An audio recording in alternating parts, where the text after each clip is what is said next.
Hello,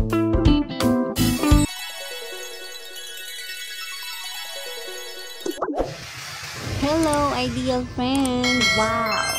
Samahan nyo na naman ako sa panibago kong unboxing video. Ang i-unbox ko naman today is na-purchase ko ito gamit ang aking mga ipon sa ating mga pag-games dito sa YT, especially doon sa pag-games ni host Emily Raper every Saturday, Sunday.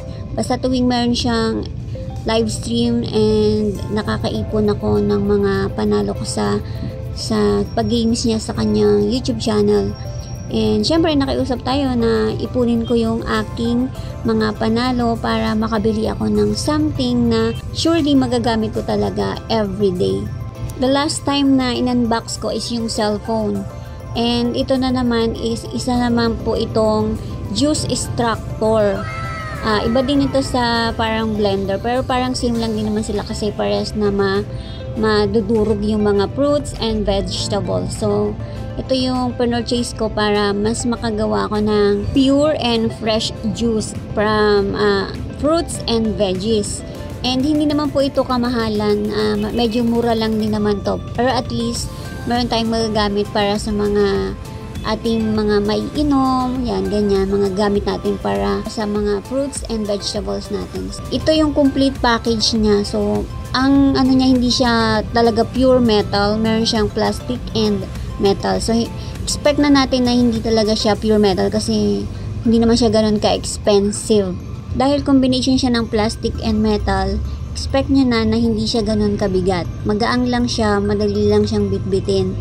And complete naman yung package na na-receive ko, lahat ng item na nandoon mismo sa kanilang brochure or dun sa nung in-order ko siya is andi dito siya, nakita ko siya, kumpleto siya and working, functional po yung itong pinaka na-order ko na to na juice extractor. Nung in-unbox ko siya, hindi ko kagad siya nasubukan kasi wala pa akong mga fruits and veggies nun, pero nung sinubukan ko siyang i-on or gamitin, medyo nahirapan ako nung una kasi parang akala ko hindi siya gumagana, pero sinubukan ko pa rin and gumana naman siya nung katagalan. Kailangan mo lang pag-aralan. Siyempre, first time kong makabili ng ganitong item, so hindi pa ako ganun kagamay, pero natutuwa ako na meron na rin akong ganitong klaseng appliance or magagamit para sa mga veggies and sa mga fruits na gusto kong gawing juice. Pakita ko na rin sa inyo kung paano siya i-disassemble or paano siya tanggalin. Siyempre pag lilinisin na natin siya, kailangan nyo siyang tanggalin, ganyan. So madali lang siyang linisin. And pag i-assemble nyo naman, sobrang madali lang din. Ayan yung pinakaloob ng juice extractor na to. Ayan yung pinakalahat ng parts ng juice extractor. So, pag ibabalik lang natin yan lahat, kakabit mo lang doon, hindi doon yan sa kabila. Ito yung pinaka magdudurog, yan. Pagsasamahin nyo silang dalawa, then ipapasok nyo dito sa loob. Kailangan magdudugtong ito yung pagsasaluhan ng fruits na nadurog, yan. Kailangan mo lang i-sure na naka-fix yung kanyang pinaka extractor. Then ilalagay mo yung lid, ito yung pinaka takip, yan.